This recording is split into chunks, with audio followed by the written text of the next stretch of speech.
Welcome to Barts Gaming Corner. This is part 3 already in my series about modern isometric RPGs, or as I like to call it, the Isometric RPG Renaissance. And in this video it will be all about Pillars of Eternity by Obsidian Entertainment. First, if you like this type of content, hit the like and subscribe button. It is good for the YouTube algorithm. Anywho, on with the video. Of the 3 games in this series so far, Pillars of Eternity is the quintessential isometric RPG. Divinity Original Sin is not so much an isometric game, but more of a classic RPG, while still being important in the reboot of the genre. And Wasteland 2 combined a lot of features from earlier games. With Pillars of Eternity, there's absolutely no denying that this is an isometric RPG. Concerning the overall graphic style, gameplay, even in the letterfonts of the dialogue, it's almost a direct copy of Baldurs Gate 1 and 2.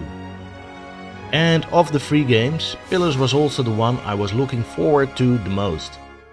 Sure, I played Wasteland 2 a lot and learned to enjoy Divinity Original Sin as well, but from the moment I knew about Pillars, I really wanted to play that game.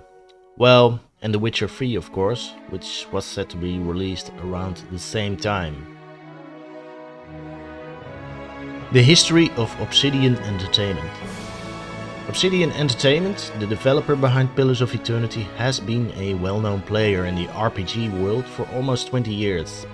Founded in 2003 by Chris Avallone and Fergus Urquhart, amongst others, who at the time were working with Black Isle Studios, then under the umbrella of Interplay. You would know Black Isle from Rumroll, Baldurs Gate 1 and 2, Planescape Torment, and Icewind Dale 1 and 2. Interplay was in dire financial straits, and Chris, Fergus and the rest decided to create their own studio, Obsidian Entertainment. Their first game was Star Wars Knights of the Old Republic 2, The Sith Lords, released in 2004. A sequel to the legendary BioWare game Knights of the Old Republic. It was considered a good game, but suffered from the demands with regards to the release date set by Electronic Arts. The second game was also a sequel, Neverwinter Nights 2, which received general positive reviews. The expansions Mask of the Betrayer and Storm of Zahir are considered the superior storylines of the game. In 2010, Obsidian released 2 other games, the Alpha Protocol, a spy game which I have never played, but despite some faulty gameplay elements is considered a fun experience. And of course Fallout New Vegas, a game I played again and again and again.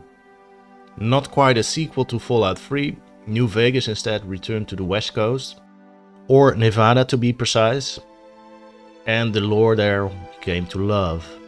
Now, while I think Bethesda did a great job with Fallout 3 and rebooting the Fallout universe, it was New Vegas which, to my mind, and many of the fans, really got what this game setting was all about. Gameplay and writing was near perfect. In 2014, South Park The Stick of Truth was released, one of the most hilarious games I've ever played. But Obsidian was in some financial trouble and wanted to create original games all by themselves as well. Inspired by the example of their friends in Exile Entertainment, Obsidian set up a Kickstarter campaign for a spiritual successor to the original Baldurs Gate games, Pillars of Eternity. In September 2012, the Kickstarter campaign was launched and netted a chill $1.6 million in only 5 days, making it one of the most successful Kickstarter campaigns in the gaming world, up and until that time. The total amount came to $3.9 million in investments and was the bigger part of the Pillars budget, which was set at $4.1 million.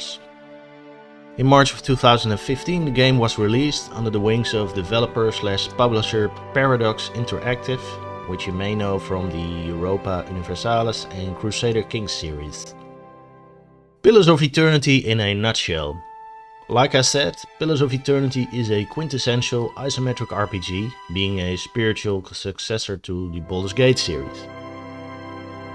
The world of Eora or the free palatinate of Durwood to be precise. Technology and economy is like the early Renaissance period, with firearms being available, but not yet widely used. The world has its typical fantasy tropes, a green leafy medieval European kind of land, and races like humans, elves and dwarves, and undead. But the game does contain a lot of original races and lore as well. No goblins or orcs in this one. You play as a character traveling with a caravan through the wilderness to the Deerwood to seek your fortune. On the way, your fellow travelers are killed by local barbarians and you have to flee a magical storm as well. Finding refuge in a cave, you come across a mysterious cult in the midst of a ritual. The ritual leaves you unconscious, and when waking up you find that you have become a watcher, someone who can speak to the souls of the dead and see the past lives of everyone you come across. Besides your own personal problems, the region of Durwood is suffering from a terrible curse. Many children are hollow-born, born without a soul. Plenty to do, I should say. Next to the main quest, or quests, Pillars offers plenty of side quests, ranging from looking for the lost supplies of a local smith, or dealing with the loser boyfriend of a lady. And there is one major side quest, or plotline. Early on in the game you get your very own castle, which you have to rebuild. The dungeons beneath the castle are beset, however, with strange enemies bent on throwing you out. Gameplay is almost exactly what you would expect from an isometric RPG. You can choose from classes like fighter, rogue, wizard or druid, and races like human and elf, but some new original races as well. Character builds, stats, spells and abilities are completely new and original, not being copied from similar games, but may take some time getting used to if you're a complete newbie of the genre. Combat, of which there is a lot, is in real time. Although, of course, you can use the pause button to make better decisions. When the game came out, there was some small criticism that there may have been too much combat. I personally didn't mind that, but a small gripe was that over time you didn't receive any XP anymore for certain enemies, which made fighting them over and over again feel a bit empty. Apart from the everyday hustle and bustle of running a party of adventurers, you also needed to improve and manage your castle, investing in new buildings, a garrison, etc. The graphics were a major improvement over the original isometric RPGs of the early 2000s. Developer Beamdog had created so-called enhanced versions of Baldurs Gate a couple of years prior, before the release of Pillars of Eternity, with improved graphics. But even then the age was showing. With Pillars you had HD graphics, 3D characters against handcrafted maps. It is in the overall graphic style where you could really see the resemblance to the earlier isometric games. For instance, the UI is very much the same, to say nothing about the letterfonts of the dialogue. The recently released Black Geyser Couriers of Darkness uses a similar style. Sound is excellent with a melancholic score, good sound effects and excellent voice acting. Nothing to complain there. For a while Pillars of Eternity was one of my favorite RPGs, well, until Pillars of Eternity 2 Deadfire was released. Why Pillars rebooted the isometric genre?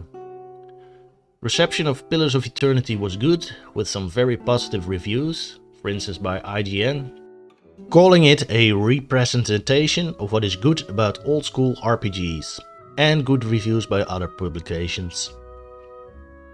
There was some minor criticism, for instance on the quality of the pathfinding, which in my opinion wasn't as bad as the earlier Black Isle games, but could have been better. In a short year over 700,000 copies were sold, not bad for a game with such a small budget. While Wasteland 2 and Divinity Original Sin laid the groundwork, it really was Pillars of Eternity, in my opinion, which rebooted the isometric genre. The game was a great, worthy successor of the RPGs from the early 2000s, while still retaining a more modern flavor of its own. Its success, and that of the other two games in this video series, showed that there still is and was a large market for gamers in this genre. Pillars of Eternity was quickly followed by similar games like Torment, Tides of Numenera, Tyranny, where you played for the villain, and later on by the instant classic Divinity Original Sin 2, which is considered the best classic isometric RPG of the current era. Now, I personally like Pillars 2 more, but I can see the appeal. Overall, Pillars of Eternity is a great and fun RPG with a couple of minor small flaws. A true representative of the isometric genre.